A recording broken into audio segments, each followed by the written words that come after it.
the chat would be so kind, can everyone in the chat hear me? Can everyone in the chat hear me? I know I want to make sure that everyone in the chat can hear me, and okay, now, can everyone hear American Anarchist? Okay, I think we are finally ready to roll on this. All right, so everyone can hear everyone else. All right, okay, shit. Should have spent that time planning out how the hell this was going to go, or can everybody, okay, tell you what, American Anarchists, just start, oh, shit. Okay, hold up, everyone. We're always going to have these problems. Hold up. Let me, crap.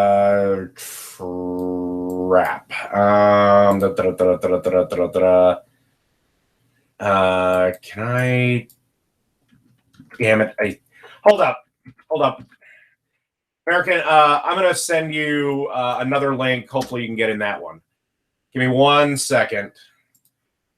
Sorry, chat room. Sorry, this is the first time I've ever done this. Leave me alone. I'm a goddamn fucking hangout virgin. I don't know what the hell I'm doing. No one can hear you. They can hear me. We'll try to get you on. So I'm going to close out this one. Try to use the link that I just sent you on Twitter. Hide the professionalism here on Warcorpse666. Height of goddamn professionalism.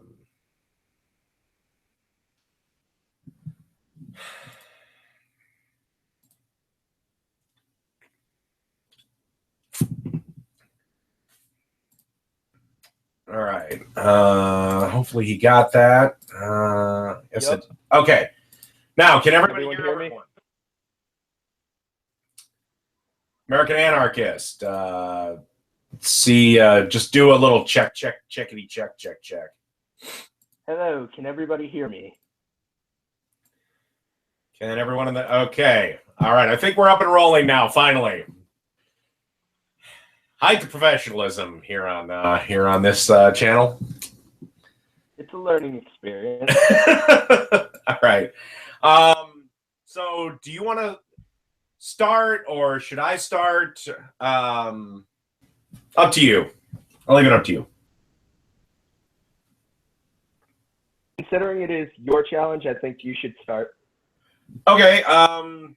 Basically, very simply and succinctly, for the most part, in at least maybe the Western world, or definitely in the Western world, and maybe a decent chunk of the second world, feminism is totally not needed anymore.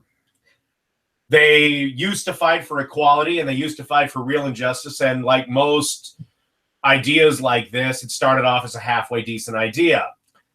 But now they fight invisible things like the wage gap, patriarchy, 1 in 4, and what is and is not consent, and now the 37 versions of rape we have. So basically, in the Western world, feminism has outlived its usefulness, and in places where they might actually benefit from it, it ain't going to do squat there. Western feminism has outlived its usefulness, and if it would kindly do so, go the way of the dodo. All right, so at least when it comes to that, I know that there's also a bunch of different types of feminists. Like there's still second wave feminists around today who can be hateful. They are the ones. Have you ever heard of TERFs or SWERFs at all? TERFs are trans exclusionary radical feminists. They have this belief that trans women aren't real women and should not be treated as women. And often the TERFs are also the ones who will tend to be man haters too. SWERFs are sex worker exclusionary radical feminists who basically just hate the idea of prostitution and say that prostitutes should not be allowed to have any kind of say in feminist movement. Personally, I tend to consider myself more of a feminist critic than a lawmaker, so I tend to focus less on the legal side, and I tend to look at things and see how could they represent women better. Like, let's say we look at a video game. I'm looking at it from a critical perspective, not necessarily hating whatever I'm looking at, just simply saying how I think it could be better. Now, I understand that people will disagree. Those will never go off the shelf, especially in a capitalist market. You're not going to get games that have highly sexual displays of women, even if those displays might even be a little bit disrespectful, depending on how it's done. Those aren't taken off the shelves because the market demands it. There are just more games meant to expand the market, which is why I tend to that's why I'm a fan of Anita Sarkeesian, is because I see her as a critic and not as someone trying to take the games off the shelves, because I think ultimately taking the games off the shelf would be a form of censorship, and I am very anti-censorship. So when it comes to it, I tend not to focus on the law side, so I don't really have much information when it comes to stuff like the wage gap, the 1 in 4 gap. I may or the 1 in 4 statistic. It's actually, last time I checked, it was a 1 in 5 statistic on campuses, but whatever it was.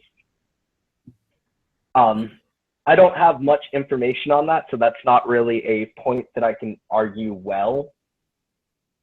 But when it comes to why I tend to support at least critique of things from a feminist perspective, anarcho-feminists will also be less likely to push laws, although they might push some laws that'll help representation. I hope I'm not boring you. I feel like I'm repeating myself. Sorry. No, I'm just waiting. I'm writing down notes to counter. Of course. I think I've said about everything that I can say. Okay. Well, let's first deal with the video game side, because I really do want to delve into the legal side, because that has real consequences.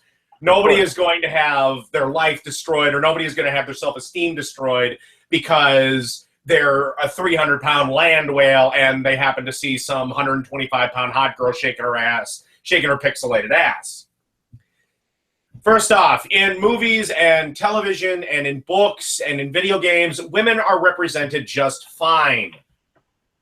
There are a plethora of strong, independent female characters that, quite frankly, Anita Sarkeesian herself has laid the big hypocritical egg as the tropes versus women in video games series has gone on for.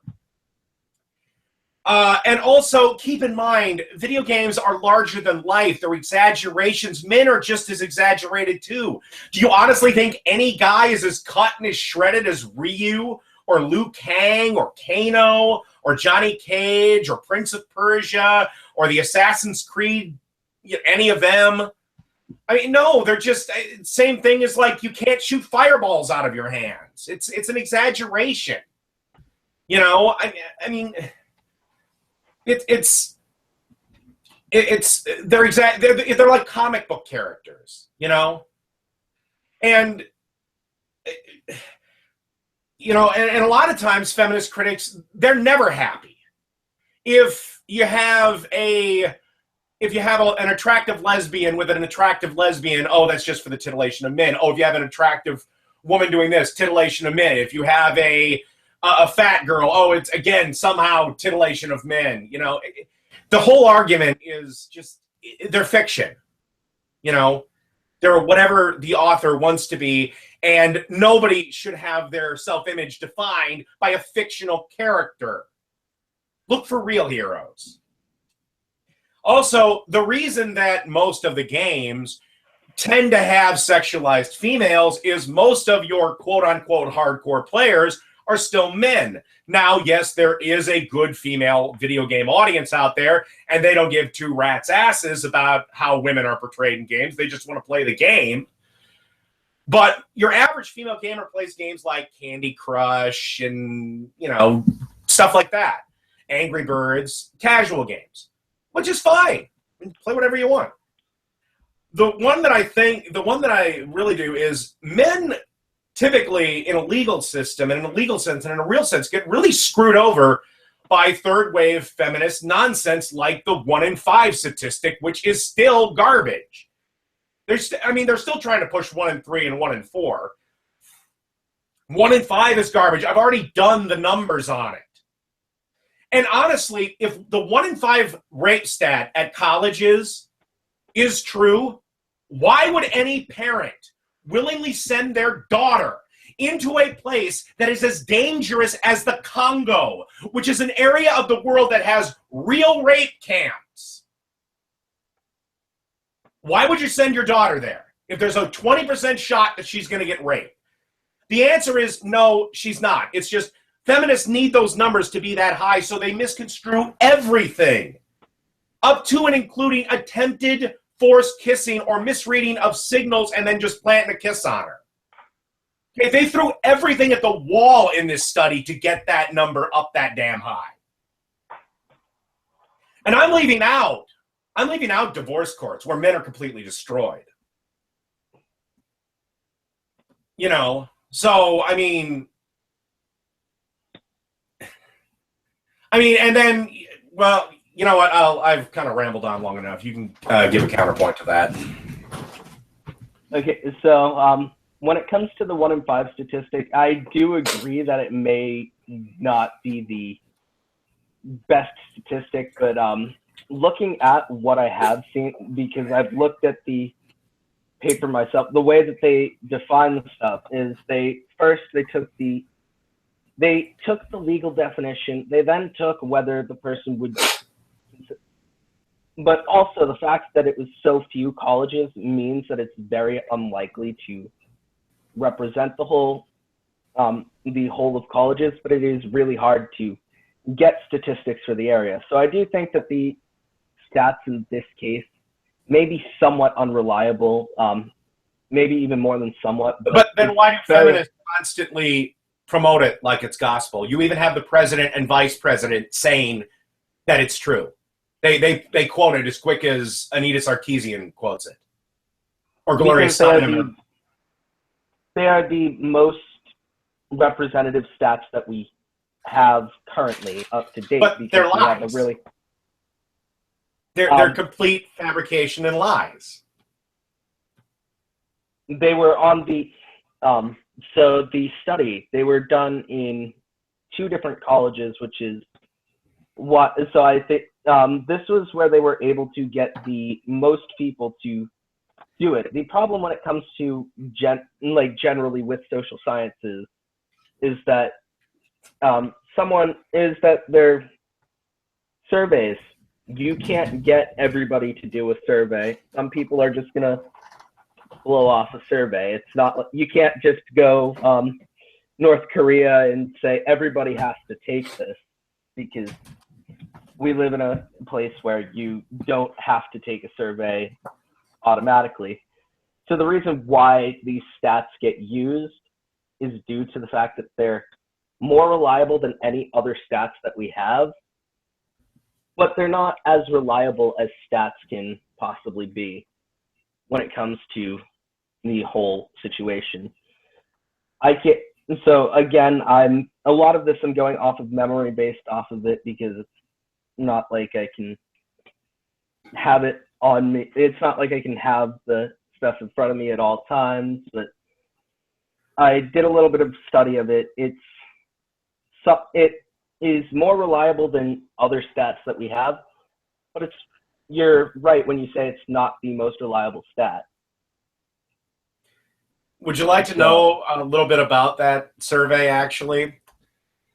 That was a survey in which any man that took it his results were thrown in the trash. It was also an online survey. And also, any participant that did it got a $10 gift card. That's how reliable it was. So basically, by all measures of any science, by any measure of anything, that study is garbage. I think I think I might be looking at a different survey than you. I know that there were a few that came out with close numbers, but the one that I'm referring to was done on campus specifically. But yeah, if the other one was true where men's results were thrown in the garbage and stuff like that, it would definitely be unreliable. All right, I think we've explored that one. All right, so do you have anything in defense of video games or their representations? So when it comes to video game representation, I feel like there definitely is a need for some high fantasy, some power fantasy, of course, because that's what's going to appeal to some people. I think some people do need to have some kind of cathartic outlet for power fantasies. Like, I honestly thought God of War was an awesome game. I do think that those power fantasies should exist. I also think high fantasy should exist, which relies less around the person, and revolves more around the world and how big it is. And then I feel like when I think of it as in, like, it should be like movies where they're very diverse in style. So having some amount of critique, also critiquing like super buff men that are just absolutely absurd.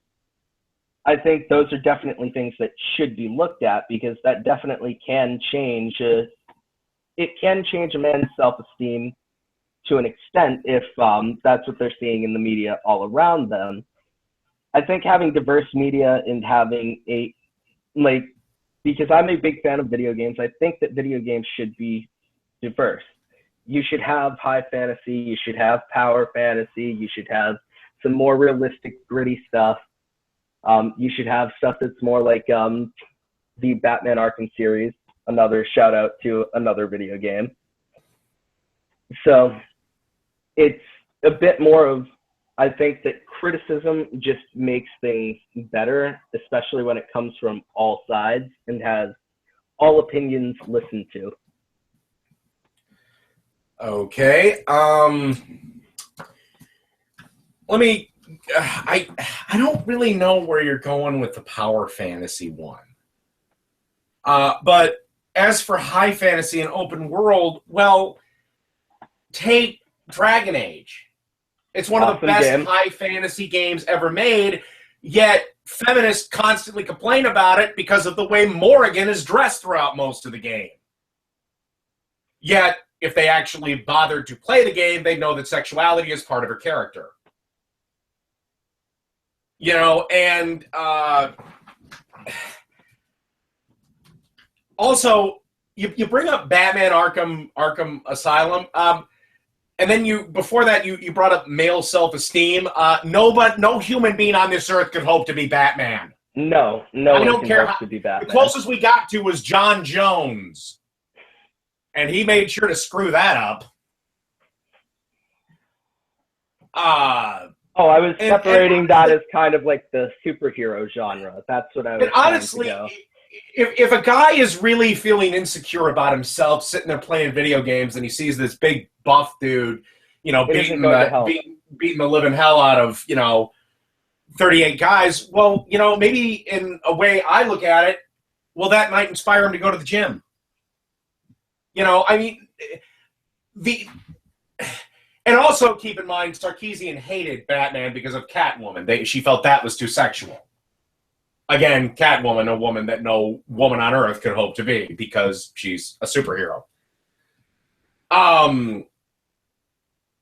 So you know, I don't get this. Again, video games are larger than life. You know, it's just kind of like, again, they're trying to put this diversity in there so that people, you know, a fucking 400-pound Landwell sees themselves on the screen and goes, well, I'm perfectly healthy. No, that's all this diversity crap is. It's trying to jam handle the extreme minorities in there. And look, you know, I feel for you, but I mean, how many of their, you know, what's the market share? You know? And also, again, nobody gives a sauteed rat's ass. I'm a gamer too. I've been a gamer since '88. You know? Nobody cares. All we care about is a good story. I don't care if the protagonist is male, female, transgender, gay, lesbian, bisexual, trisexual, or is into bestiality. All I care about is a good game. Like, I'll give you an example of a game that Tavon, I had an idea. New file representation too. By the way, I'm being sarcastic there. Yeah. You know, like take this game.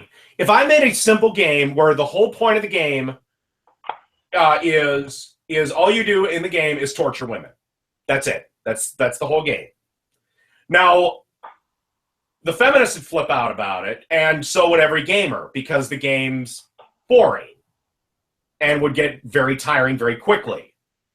But if I made the game rather a complex story of watching a serial killer's mind degrade and, you know, kind of crumble in on itself and all this other stuff, the gamers might like it.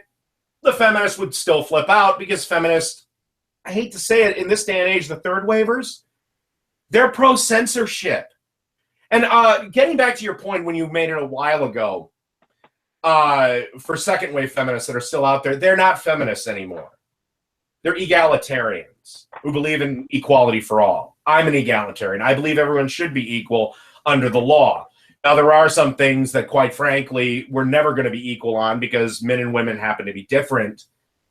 But feminists don't really believe that anymore. They would protest that game till it was removed from the shelf, no matter how good I made the game. Yet, if I reverse the genders also, mind you, they wouldn't have a word to say about it. Can I ask you, are there any examples of feminists actually, non-radical feminists, actually protesting a game until it got taken off the shelves? Because I myself am a third waiver, and I know many other third waivers. So, and I also know of some radicals, and I'm not friends with the radical feminists, but I do know that radical feminists will have a tendency to just kind of take everything to the extreme. And I know that there were some who protested a men's shelter, which was absolutely abhorrent, because men still need to have a place to go if they have been abused by their wife or by their husband, if they're gay or whatever. Because domestic violence happens on both sides. It may happen less to men, but we still need to be able to help the men who are in that situation, just like we need to help the women who are in that situation. You know, like 30, 35%, maybe even as high as 40% of domestic abuse victims are men. But as for your original question, feminists put enough pressure on Australian targets to get GTA 5 removed. Now, yes, it was Target's ultimate decision at the end of the day, but then again, this type of pressure in this social media environment is magnified 10,000-fold. Your buddy Anita Sarkeesian, she was invited to E3 to sit and to EA to help them develop better female characters. And trust me, if you go through her, I mean, her arguments are starting to contradict themselves. Like, I don't even have to work at it anymore. Like, you take Zoe Quinn and all her stuff, if you've heard anything about what she did. And I've played Depression Quest, and it's not a depression simulator.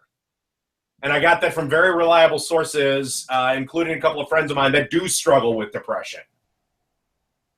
You know, I wouldn't know. I do have depression, but I don't. But I haven't played Depression Quest. I've heard of it, but I haven't played it. Don't. It's literally it's the game is this. You're depressed. You get a cat. You play with your cat. You go to your therapist. She prescribes you a pill or some pills. You get your girlfriend to move in with you. You're no longer depressed. The end. And I'm not actually exaggerating. That's the story. Seems like a pretty mundane story. Yeah, unfortunately, it's set in motion Gamergate because she, quite frankly, not to put too fine a point on it, sucked dick for positive reviews. And I mean that literally. I'm not being You mean that she had... You mean yes, she literally traded sex for positive reviews or positive press coverage or whatever. Yet,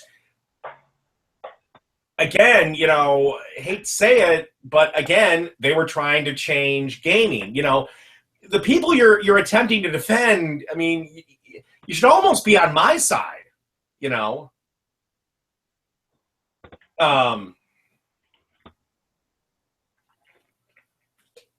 But I don't see how, like, I mean, first time I ever stumbled across Anita Sarkeesian's channel, I look at it, and I've looked at what she's done. I don't see how exactly she's done anything to hurt gaming.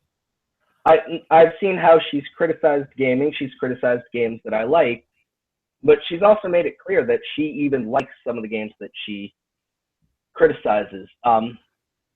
Have you ever played Last of Us? Yes, I have. Oh, wait, no, I take that back.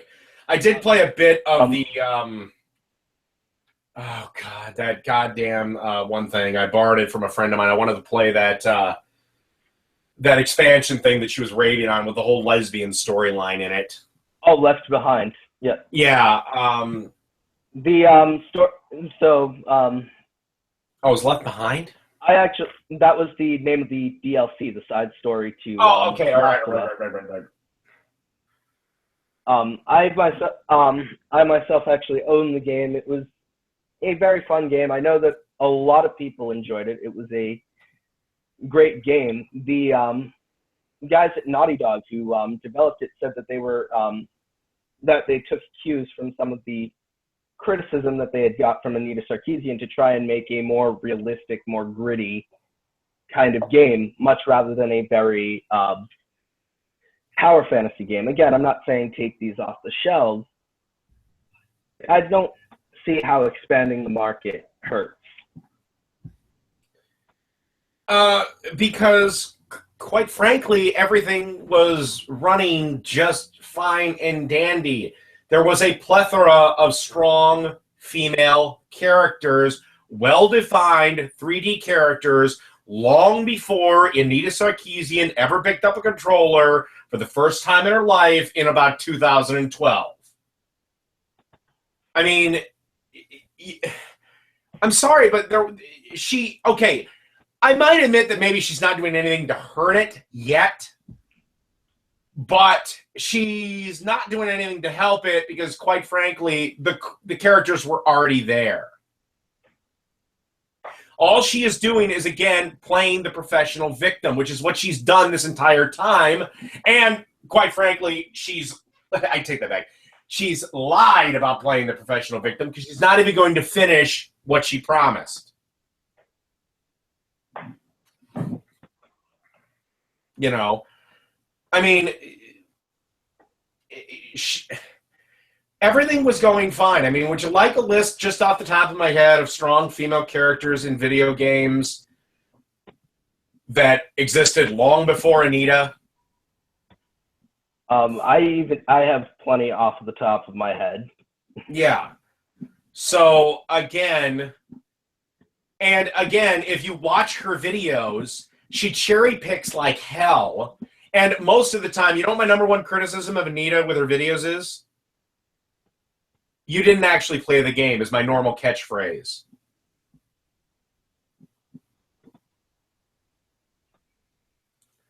And it's been proven time and again that she didn't play the game. She stole Let's Play footage. Which, how the hell can you understand the game if you didn't play it? You know, and again, if you look hard enough, there's a thing of her in 2010 claiming that she didn't play games at all. She wasn't a gamer, never touched them, didn't like them, didn't like killing things.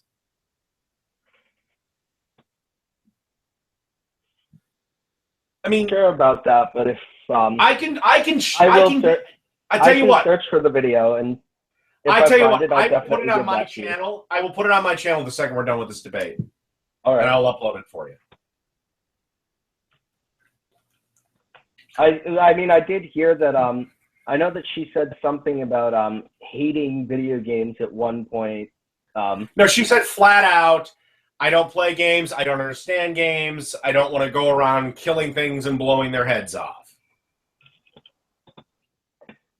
I was talking specifically about another clip that I saw. She said something. She was, I think she was hyperbolizing quite a bit. She seemed angry. There were a lot of people just kind of hounding her, and she said, so I can't remember exactly what she said. It was along different lines, though. I mean, I'm sure that the video clip that you said you're going to download, it does exist.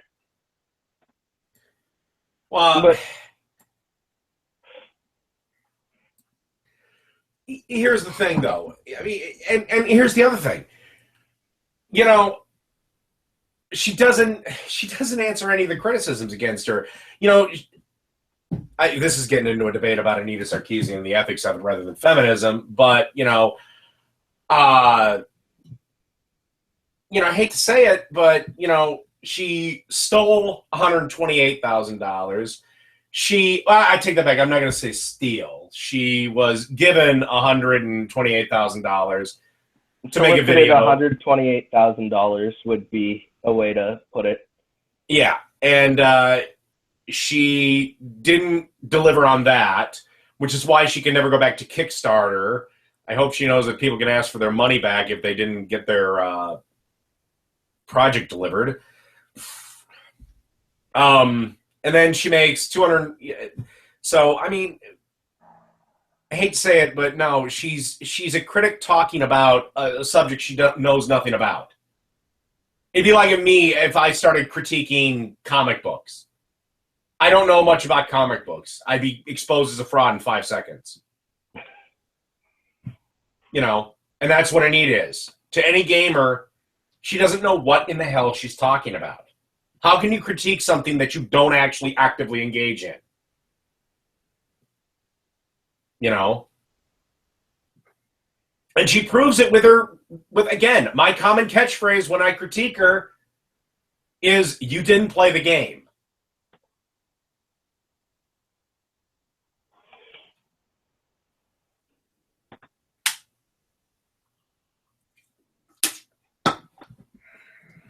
I mean, again, I wouldn't know. I know that being a gamer myself, I've seen that at least that she's had enough knowledge to at least convince me that she's played the games that she talks about, or at least some of them, the ones that I've played too.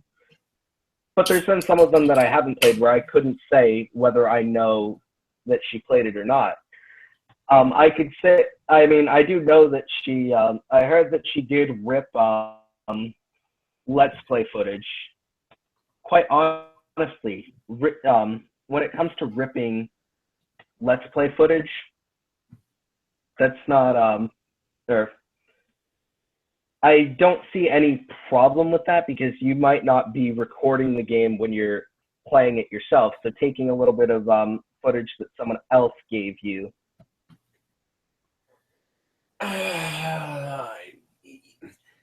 Okay, so now I have to go on the good word of someone that's been proven to be, and Anita Sarkeesian is proven to be a liar. You know, I mean, no, why would she? And also, you do know that you could make an argument for fair use, and yeah, YouTubers do this all the time, but she took another Let's Player's footage. I mean, yeah, you can make the argument the game wasn't theirs to begin with, but then again, video game companies, with the exception of Nintendo, has given us carte blanche because it drags up their sales. You know, I mean, why would I trust her word that she's played this game and she's reporting on this sexism or making? And here's the other thing. Here's the other thing that I don't really let go. Anita Sarkeesian is not just being a critic. She's not just giving her opinion. If you look right at the end, buried in her own YouTube channel, right in the Kickstarter, right on her own website, Tropes versus Women in Video Games is supposed to be an educational tool that she wants to give free to classrooms, and it's chock full with more holes than baby Swiss cheese. Okay. It's supposed to be educational, which is not just giving your opinion. If she was just giving her opinion, I'd just say she was wrong and an idiot and probably move on. She's attempting to have this as curriculum. And seriously, go to her channel. I think it's still up there. She says, I produce educational, nonprofit, blah, blah, blah video. I know. I've watched her channel. I do watch her channel. So that part I'm not going to debate. So when it comes to this subject, the evidence, I don't know I haven't seen the evidence that's against her. I mean, I've tried to look at. No, I've tried to look at I've tried to look at certain people. I've looked at their sources that have claimed that Anita has lied. I look at the sources, and then I spend hours of research, and then I look, and I'm not sure that she actually lied. Oh, okay, can I give you one up right off the top of my head? I can't remember what episode it was, but she claims in the game Hitman Absolution, you can kill strippers and just dump their bodies in a trunk like they're nothing, like they're just discarded garbage. Well, no. In fact, you're not supposed to kill the strippers, and if you kill the strippers, you get penalized in the game. Kind of harshly. Now, if she's making educational materials, don't you think that's a pretty big detail, I think, to include? Okay, so you said that it penalizes you heavily. When you say it penalizes you heavily, does that mean you can't do it, or that it's impractical to do it? It's impractical. It makes the level harder. Yeah. But yes, you can kill them if you want to. Yeah, I haven't played Hitman Absolution, but I've played other Hitman games, and I know that they penalize you for killing certain people, but I don't think that she meant that it's a good thing to do in the game. I think she just meant that it's possible to do it. And no, because in the episode... No, in the episode, she was lamenting how women in games are somehow disposable things to be killed. Oh, and even though the vast majority of people that you kill in video games are actually male. No, the whole thing was about like this disposable woman thing. I'll have to bring up the episode and show you the exact clip. But no, I mean, and that's just one off the top of my head. I think we kind of ended up getting into a big thing about Anita Sarkeesian that this wasn't supposed to be about. So I walked right into territory that wasn't necessarily the best for me. So when it comes to feminism, like, have you ever your research into feminism, have you ever read any feminist theory, so that like do you actually know where these theories come from and what they're about, or have you just seen what some people who call themselves feminists do? Because I know I myself at one point, not knowing it, I had just kind of associated feminists with doing all kinds of things, because I had seen people who called themselves feminists do it, but I knew nothing about the actual theory and the actual stuff that they're trying to put in. So when it comes to feminism theory, have you ever read any feminism theory or any feminist Okay, theory? I'll be 100% honest, but no, I have not. But one thing that feminism loves to bring up, and every feminist loves to bring up, is the dictionary definition of it, which is the advocacy for women's equality and political blah, blah, blah. You know the definition. Okay, look, the theory, if we're going on it from the dictionary definition, is already inherently flawed. How in the hell do we fix the problems of everyone by focusing solely on one gender? It's actually not meant to fix all the problems. It's simply meant to fix problems among gender lines when it comes down to it. Well, we fixed that's why you have different.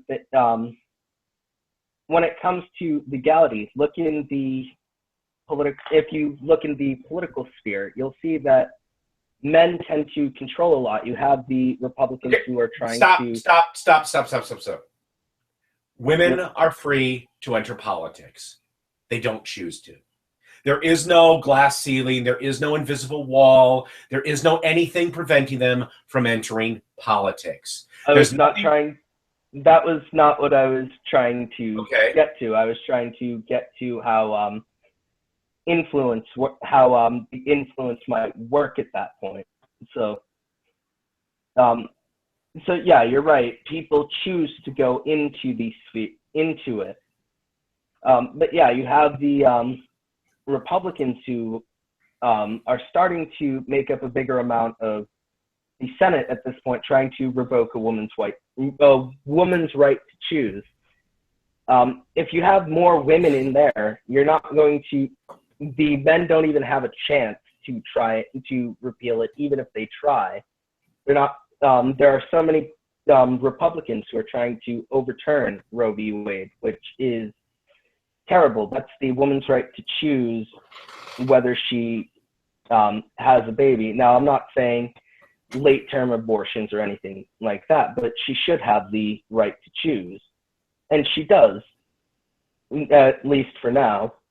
And I think that as long as people do think about women as people, which enough people do, that they're going to try and do it. But if you look at the political sphere, yes, women can't go into politics, but women being in politics in more even numbers. Now, I'm not saying we should necessarily do a quota system, because that could easily be terrible fast, because then you can be like, oh, we have to have a certain amount of conservatives, a certain amount of liberals, and you just get this system where everything's forced that way.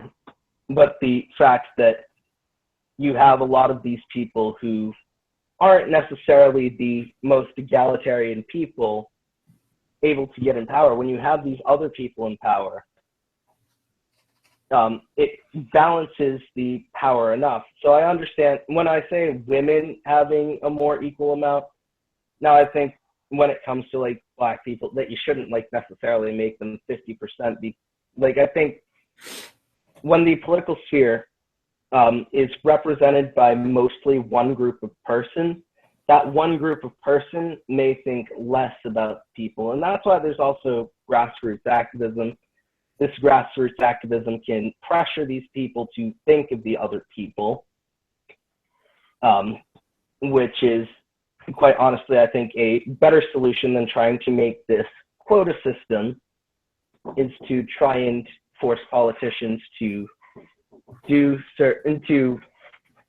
think about the people. Sorry, I'm going to have to shut my mic off for a second. Okay, so you can counter.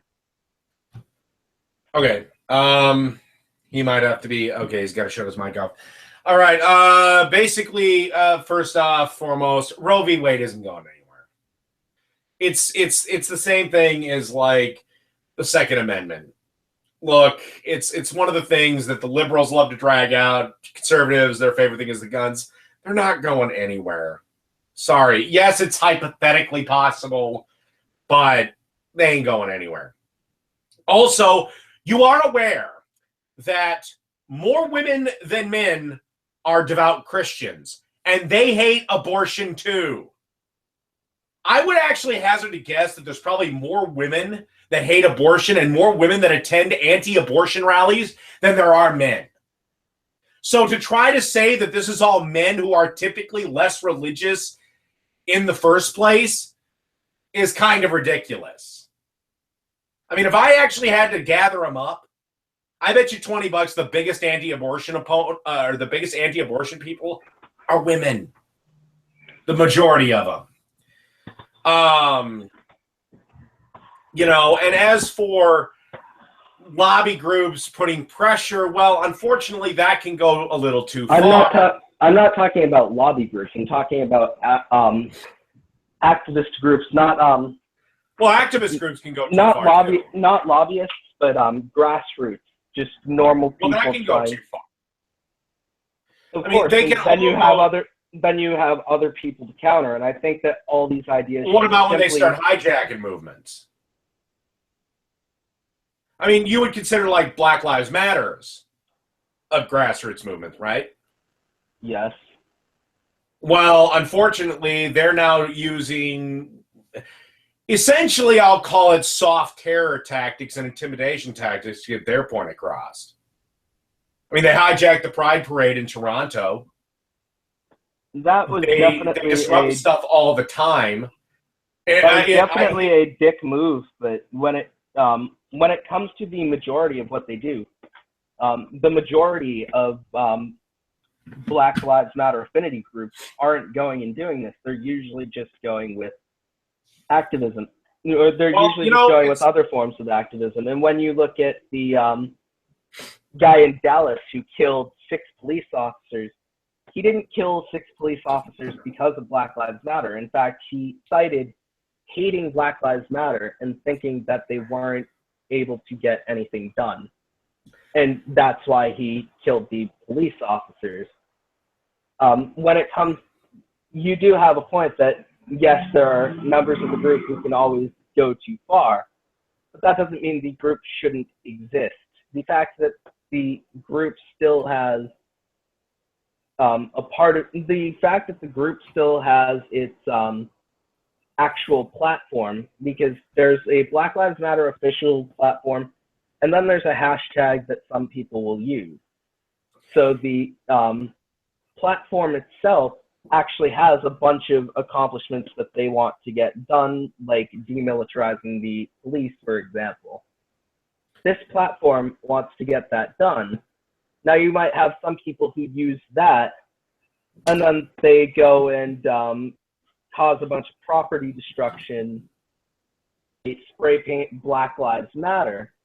Now you get that association, that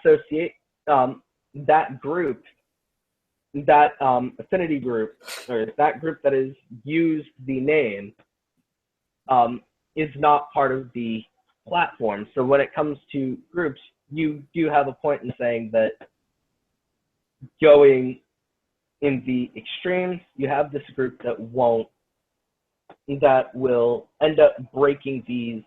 It will actually end up breaking what the platform's intended for, or they'll hijack some aspect of it to use it for a different agenda.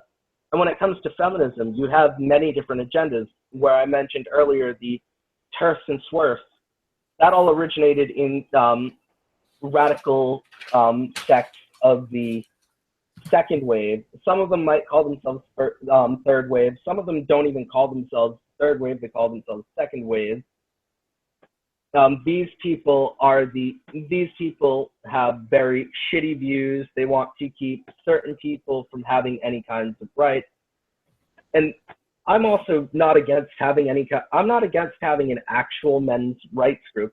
I think the current group that calls themselves men's rights activists are simply just a bunch of people who sit around and complain and don't try to get anything done. They don't seem to, when they go and they say they want to do stuff, they either don't actually do anything for it, or they want to change stuff that's not a problem. Or so when it comes to feminism, hold up. MRA's big gripe is with the fact that the divorce laws in America are completely fucked and completely in favor of the woman. In which case, it might as well read, if you're a man, abandon all hope, ye who enter here, who happen to have a penis. Yeah, like I said, I'm not against having a men's rights group, but I do think that some of the stuff that they do, like I agree with some of the stuff they want to do, such as changing divorce laws so that they don't favor women the way they do. They favor women the way they do due to the fact that in the past you have had the fact that women weren't allowed to work, women were in this position. They needed some way to live, and because a man had been providing them with everything they needed before, they get something out of the marriage, and that women have always been able to work. Women have always been able to work. My great grandmother had to work to provide for her 6 kids. I don't mean physically. I'm actually just referring to in general history. Women in divorce courts get kids by default, they get child support, and they get alimony. In the day in which a woman is supposedly just as capable as a man, shouldn't we do away with alimony and rework child support? Why must 20% of a man's income go to feed something that eats maybe $300 worth of food a month? That's what I'm saying, is that laws should be changed to not make this all go by default, because that is unfair. That's not what I was trying to say. I was trying to talk about how the marriage practices originated. The marriage practices often originated in practices that happened in Europe centuries ago, before women were legally allowed to work. Women were put into positions where, when they were, like, recently, since World War I, we've made strides towards women's work. When it comes to the wage gap, there's a bunch of different factors in it, which means that it is a very messy thing. You can say, at least to some extent, that it's an earnings gap. You can also point out that due to and there are practices that are illegal. These are practices that are illegal, by the way. I'm not trying to say that this practice in itself is legally sanctioned. It's only a loophole that they're taking advantage of. When companies will tell people that you're not allowed to say your wages, actually, a company can't tell you that you're not allowed to tell other workers your wages. When people know each other, so in a situation where, I don't know, a company puts up the wages of each individual worker, people will know what to try and negotiate for. They're probably going to negotiate. I got to take a bathroom break. Just keep going on, and I'll counter your point when I come back. All right. So you're looking at and so if you have some kind of chart up that shows all the different salaries, people can then look at these salaries and say, I'm going to negotiate for something close to that because I want to be able to make enough money. I want to know I'm not getting cheated. Now you have businesses that'll say, you're not allowed to talk about your wages. When they say you can't talk about your wages, that's because they want to be able to pay certain people less. And it's not even something that just happens to women. Just in general, it's so that they can pay these different wages, these massively different wages. And because you don't know what your colleagues are getting, your colleagues may be getting more just by the fact that you didn't know you were getting so much less. Okay, basically I missed the last 45 seconds of that, but here's the thing. The wage gap is a total and utter myth. The reason there is a gap, it's in pure earnings, not wages. If companies could hire women 23 cents less than they pay a man, then why the fuck is any man getting a goddamn job? It's the simple fact that women do not spend as much time at work as men do. If you look at studies of who does or how many hours your average worker works, a man averages 48 hours a week. A woman averages about 32. Also, there is the choice in careers that has a detrimental effect on it. Women choose careers in, let's say, social services, whereas a man chooses a career in engineering. Social services, while feeling good for the soul, doesn't quite bring in the bill money. Except for the fact that the wage gap is referred to the now I will say that the 77 cents to the man's dollar is disputable. It could be brought up to more like 90% if you adjust for a bunch of other factors. But but even if it's the same thing, even if it's the same thing, it still doesn't exist. It's even in the same job. They don't take the overtime. They take more vacation time. They take more personal days. They call in more. When they do, and even when they start their own businesses, it's for different reasons. Women start businesses so they have the freedom to work whenever and the flip and fly and fuck they want.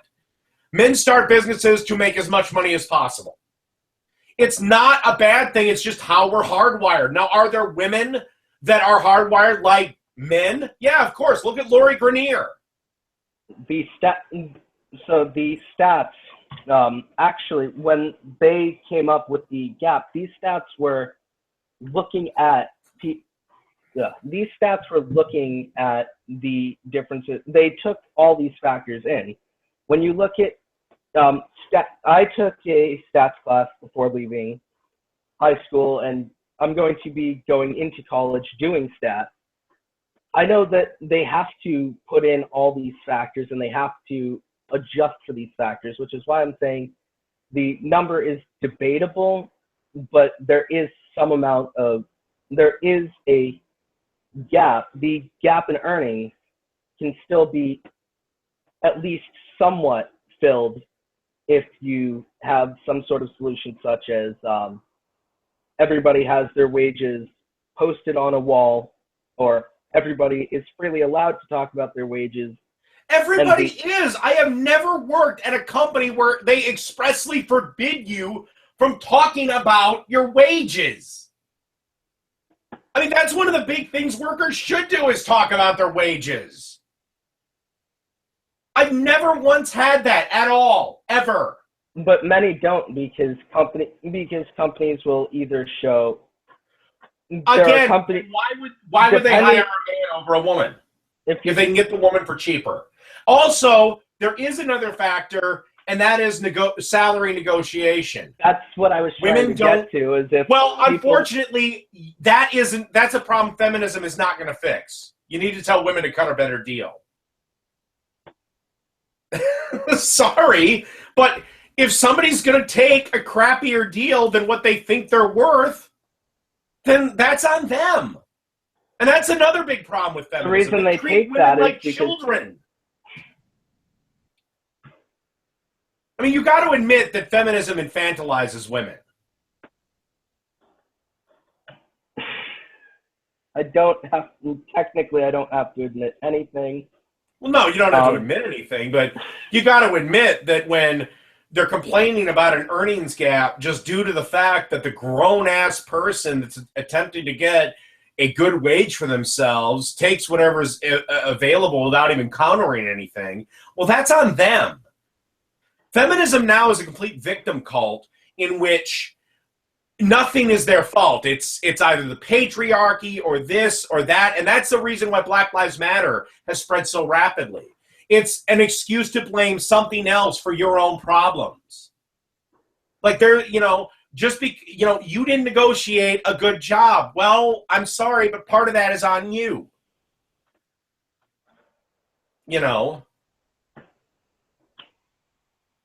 How is feminism going to fix any of that? What are feminists going to offer free negotiation classes? It depends on how you define feminism, because again, there are different feminist theories and there are different feminists. I define feminism by how they act. I define feminists by how they act right now in the public sphere. And how they act right now in the public sphere is pretty bad. You have feminists that are flipping out, ripping out signs, committing property damage because Milo Yiannopoulos dared show up for a talk. You have feminists saying it's harassment to say hello to them on the street. You have feminists like Anita Sarkeesian that's been basically proven to be a legal con artist. You have feminists like Zoe Quinn that would love to censor Twitter, Facebook, and YouTube. You have YouTube right now kowtowing to these people, by the way, too. You have YouTube right now writing a policy that is... Okay, YouTube's policy is actually based off of the whole advertiser system. This is actually because of the advertisers. They want to avoid controversy as much as possible because... why would the advertisers care? Seriously, why would they care? So, I'm trying to explain that. So, imagine you have this... Imagine you have a company that you want to sell to as many people as possible, and your ads start showing up on the YouTube account of a neo-Nazi, and that neo-Nazi makes your image look bad simply by psychology looking at that. Now, I'm not saying that's necessarily fair to judge, but the advertisers don't want to be associated, and it was specifically advertisers that asked for YouTube to enforce their terms of service, which have actually been around since 2012. Their terms of service, I do think that their terms of service need to be clarified a bit more.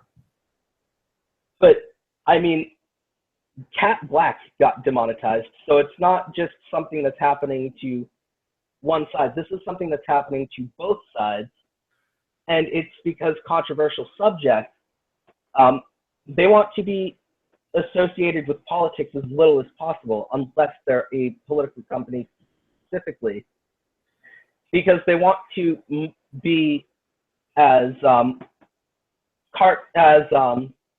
blanket marketable as possible. So being associated with advertisements on politics, which has in the past with advertising, whether it's like, if you look at advertisers don't want to advertise on Fox News. Advertisers don't want to advertise on Glenn Beck's show. That's because they look at these people. These people have very unpopular views, and being as apolitical as possible is the best way you can avoid being associated with very crappy political views. So you look how you see that there's not a lot of advertisers for certain people who are very hateful, very bigoted, because they don't want to be associated with these views. That's what happened with YouTube, is that now they want to be associated with as few political views as possible, which is why Terms of Service has said that certain videos can't be monetized. If I tried to monetize my channel right now, they'd tell me I can't. And I know this because I tried to monetize my channel. So this is something that's happening actually on both sides, is that nobody can monetize their channel. Although if you did fall within the Terms of Service and a YouTube bot picks it up, the new system also made it easier for you to actually appeal it to YouTube. Like when I tried to appeal to YouTube when my video got DMCA'd unfairly, and the video's back up. The video got DMCA'd unfairly. I appealed to YouTube, and I had to spend a very long time trying to appeal the process. Apparently, the process has been cut down a little bit due to the fact that if you do feel that it's unfair, you can dispute it with YouTube. And okay. Let me. This is going off the rails. I'm just going to stop you here. Yes, I know it's on the other side too. The Young Turks got this crap too, and they're about as left wing and regressive as you can get. I understand that, but you have to admit the language is a little more on the on my side of thing, the anti-feminist side of thing, the more free speech side of things. Because, controversial and blah, blah, blah. But here, God, we're going to get into a YouTube thing here. Why isn't it up to the advertisers to decide? I mean, I don't want to say anything, and I can't say anything concretely. I'd love to blame it on the SJWs, but why isn't it on the advertisers to decide that? Because one of the things on YouTube is they don't want alcohol shown in any video. They can get it demonetized. Yet, beer companies advertise on this website all the goddamn time. Why wouldn't a beer company love to have me? Especially Budweiser or Coors Light. Because I drink their shit all the time. But well, it's the fact that not all the advertisers can do it. And also, I'll admit the system's pretty shitty. It's something that YouTube needs to figure out.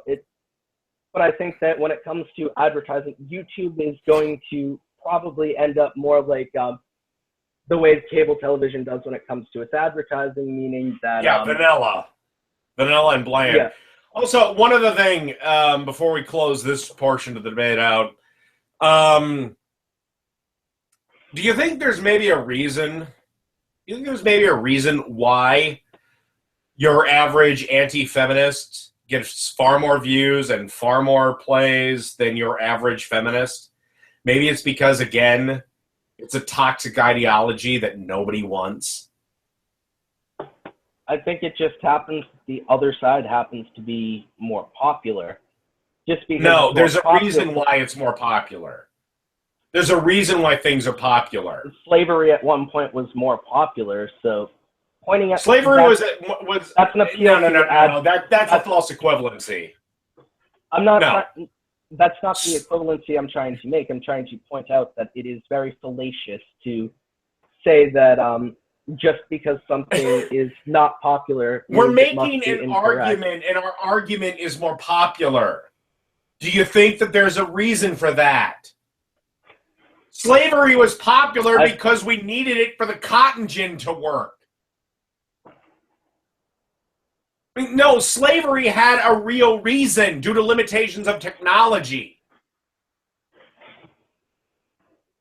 Now all we're doing is sitting here in our living rooms, dens, basements, wherever, bedrooms, and making arguments. Do you think there's a reason why my side, the anti-feminist side, is more popular than your side? Because it happens to be more popular. Do you think there's a reason for that? That's the way I do not think that it. If you're trying to get me to say that I think it's because it's more right, I don't think that. And even if my side was more popular, I wouldn't say it's necessarily because it's right. It would simply be because it's more popular. So sometimes when it comes to arguing whether something is right or wrong, popular opinion is not always correct. I'm not saying if it's right or wrong. I'm just saying, I will say more people think that your side is right, and whether it is or not, I don't think it is, personally, but maybe it's because people are realizing that feminism has outlived its usefulness. You have nothing left to fight for. And, I would just I'll give you the question that no feminist has been able to answer over there, anywhere. Let's see if you can do it live. Name me one right or privilege under the law that I enjoy as a man that a woman does not also enjoy.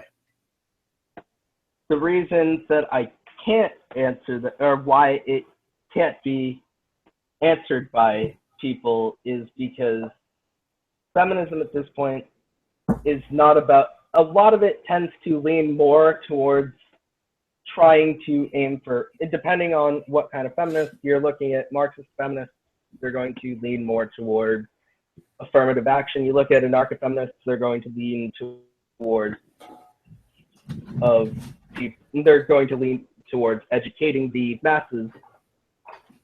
So when it comes to legal equality, that exists. But when it comes to how people are treated by society, a man can walk down the street and expect not to be raped.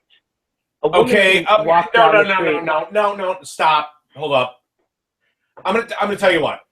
You're gonna make a point. I'm gonna stop you when you're wrong. A street rape is incredibly rare. Okay. Yes, it does happen, but a man has about the same chance. Oh, I wasn't going to say that it happened. I probably should have started it off differently. So, if a man doesn't have, technically a woman doesn't have to worry, but a woman can walk down the street and be told that if she's out late at night that she has to be careful, where if a guy walks by, you're less likely to say anything. Well, first off, a guy has to be careful too. He can get mugged. Yes, a woman has to be more careful because she doesn't have the physical strength of a man. But, hate to say it, maybe you should get a concealed carry permit if you're going to walk down the damn street at 3 o'clock in the morning. You don't have the right to live in a world where you're safe all the time. That's a pipe dream. That's Candyland. That was not the point that I was trying to make. The point that I was trying to make is that people will point it out to a woman, where when it comes to a man, if a man walks by, they're not going to say anything to the man because they assume that the man knows. Because the guy is 3 times stronger than her. If the guy gets jumped, there's a chance he could fight it off. Yes. Chances are, if but you look at the woman, first off, she you got maybe a better chance of getting mugged. But if a woman gets jumped, she's fucked. Okay? Sorry. That's why they say it. It's the woman is weaker. And it's not sexism to say women are physically weaker than men. That's just the way it is.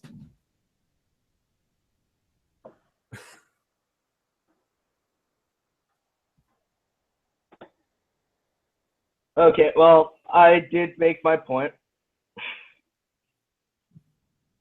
Well, okay, they say it to a woman because, again, yeah, the danger's minimal. But sorry about the yawn. It's late here. I wasn't about. It's fine. I don't care. But again, why would you? That's more just being nice. I mean, I'm sorry, but we do live in a world where there are sharp corners. And feminism is not going to do anything to fix that, by the way. But, I mean, I'm really sorry. We say it to a woman because, a guy's 3 times stronger than her.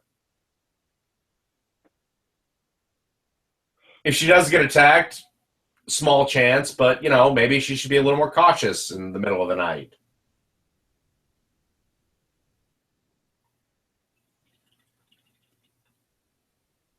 But so when it comes down to it, I'm saying that I'm pretty sure everybody knows it when they think of it, is they all know that it can happen.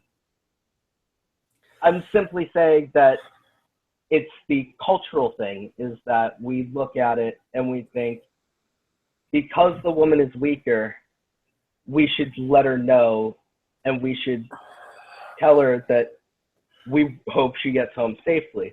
The woman is weaker. Yes, I did say the woman is weaker. I said we assume that simply because the woman, it is that because the woman's weaker, we say it. But yeah, just because she's weaker, my point is that chances are she already knows the dangers, and there's no need to remind her. Anyone who lives in the world knows the dangers. Why not remind her? You're just being nice. Also, most of the time, why wouldn't you remind a guy? Because A, the guy is 3 times stronger than her, and B, And also, you do know that the line of, hey, it's late, let me walk you home, is usually a line that a guy gives a lady that when he gets her to her home, he says, hey, it's kind of cold, I got to go to the bathroom, or can we have some coffee, or something. He wants to get up there. Yeah. It's a tactic to sleep with her. Okay? Or he's just being a good guy and walking her home. There is that possibility too. But why is it that feminists get all offended when a guy offers to walk them home in the middle of the night, as you said, when they're 3 times weaker than men? That's the reason we say that. It's because men are also natural protectorates too. At least we used to be before feminism cut our balls off. So I wasn't talking about specifically walking her home. I was talking about the fact that people will remind the woman, but we don't feel a need to. So bloody what? We remind men to get a prostate exam. We tell men more often that they should go to the goddamn doctor. Because so what? We remind a woman more. She's at slightly more risk. I'll surrender the point. She's at slightly more risk.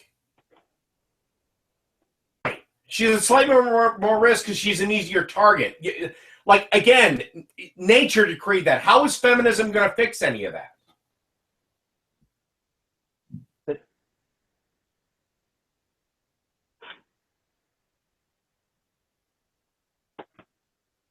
I'm sorry. So what? There's nothing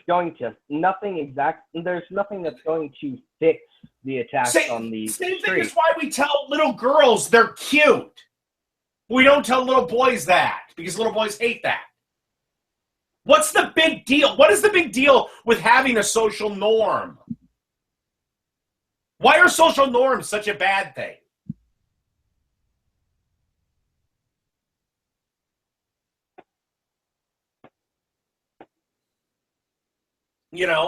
We expect, we expect guys, like one of the funniest stories, I was with my grandma, one of the last times I was with her, she drove me, because I didn't live in her area, she drove me to the store so I could pick up some stuff so I could make dinner.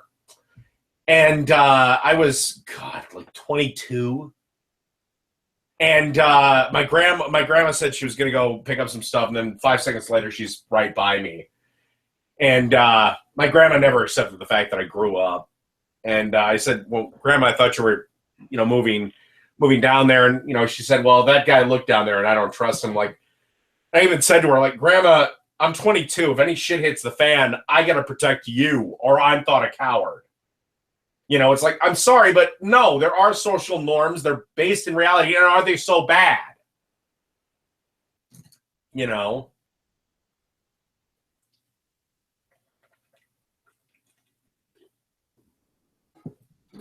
there, dude?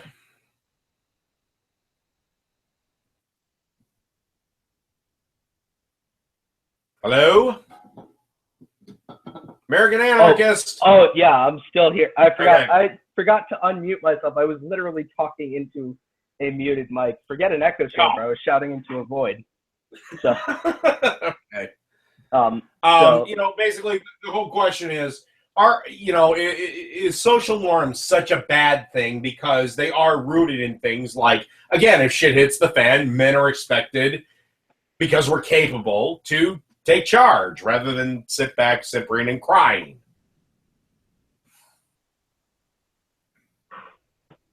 Well, women who are taught self-defense have the same ability, and of course, if they don't. No, they don't. Not all the necessarily same ability, but they have enough ability to handle themselves against someone who. No, they don't. Who's untrained and weaker. No, no. Now, dimorphism does definitely exist between the sexes, but yeah, I understand the whole You said something about how your grandmother didn't trust the man. So, no, she didn't trust one guy. She was married for like 50 years. But no, she didn't trust one guy. It was an old lady that couldn't accept her grandson grew up. Yeah. It was a funny story to liven the mood. But no, I brought this point up with Skeptic Feminist a bunch. A 5'1" woman, I don't care what she's been trained in, she gets ambushed by a 6'4" guy. It doesn't matter.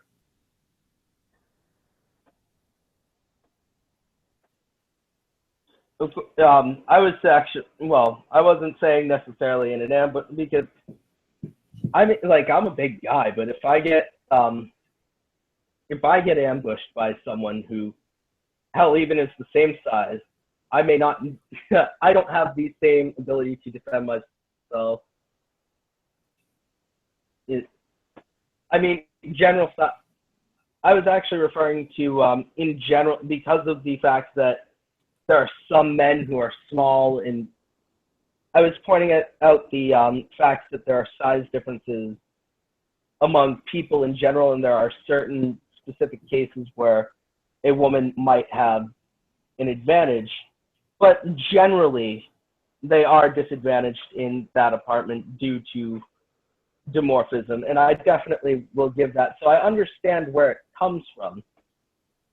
I'm just saying that I think we should always look at these social norms and think about why they're there and try and see if we can see if there are any flaws with them. Now, I understand if you want to, I understand the whole idea of wanting to make sure people are safe. I mean, if I see a small guy walking down the street and he also looks like he is visibly drunk, it looks like he could get hurt, I think of it the same way as I would think of, I think of it as anyone who's vulnerable, trying to help them out. Hold on, let me talk about some social norms that feminism never addresses. Like the fact that women spend 63% less time in jail than men do for the exact same goddamn crimes. Let's talk about the fact that if a 15-year-old girl sleeps with her male science teacher, we must crucify this man and burn him at the stake. If a 15-year-old boy sleeps with his female science teacher, nobody cares. Also, if you want to be a sexual sadist and capture young ladies and sexually torture them for months on end and get off with a 2-year prison sentence, have a vagina.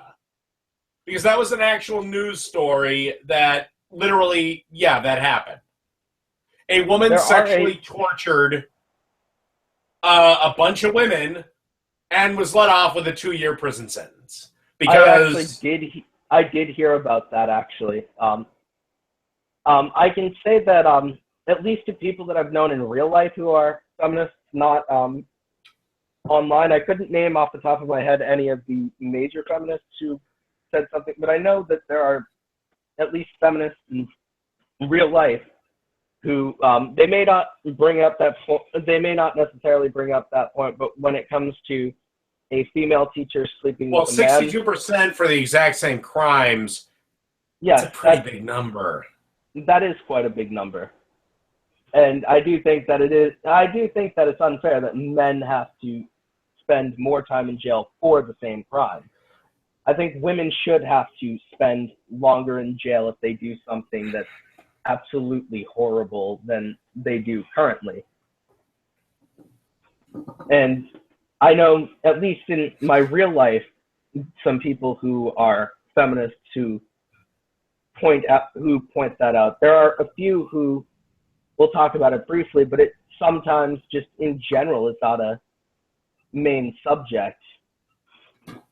So I do actually think that's a valid criticism that you made in general, that it doesn't seem like I don't think enough people in general address that fact.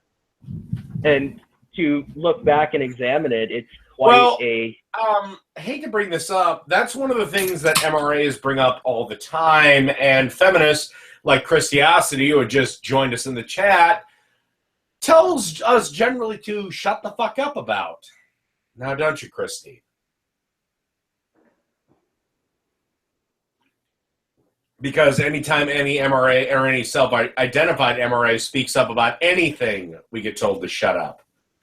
You know, speaking of another inequality, while I'm on this, you are aware that there was a male suicide talk. After this, after we do this subject, can we call it a night? Because I'm starting to get tired. All right. Alrighty. I guess. Well, what I was going to bring up was male suicide talk, in which feminists went batshit nuts over because women were not allowed to attend the talk. So they pulled the fire alarm and got the event canceled. You may have known it as the Big Red event, in which the red-haired feminists went batshit nuts. Since we're wrapping it up, I guess, American Anarchist, do you want the last word, or shall I have the last word? I think I can, honestly, I couldn't stop you if you wanted to take the last word, but I'd like to make a, No, you can have the last word. Trust me, I'm going to end it. All right. So I'd like to just make a finishing statement. I definitely do not condone it, and I actually would say that I do know personally and talk to well, I don't know. I know what town she lives in and whatnot, but I don't I've never met her in real life, but I do know about her. And I have talked to her about stuff along this line.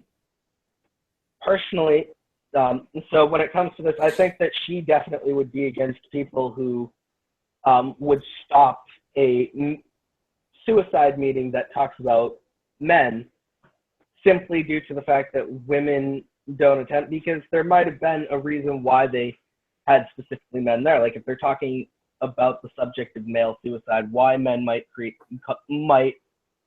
commit suicide, and you're talking about men's issues, it makes sense that you might want to mostly have men in there. There might be some meetings where you have women. So I definitely do not condone this, and I don't think Christiosity would condone this. And I'd also like to thank you for hosting this debate, because I personally don't I don't like to just sit in one place, and I don't like to be perceived as someone in an echo chamber. So, I mean, thanks for, unlike some other anti-feminists I've talked to, actually going and doing a debate and talking with me and having a conversation, because as much as I may disagree, I do think it was good to have this talk. Not a problem, American Anarchist. I always love to have different opinions because I don't shy away from different opinions. Christiosity, I know you're still in the chat, so if you want to have a little talk, hit me up, sweetie. We can have a nice little chat.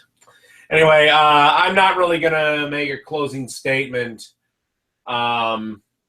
Basically, it'll be the same thing. Feminism is not needed in the Western world, and in fact, it's a movement that is completely toxic. I guess that wraps it up. See everyone later. Christiosity, I can contact you.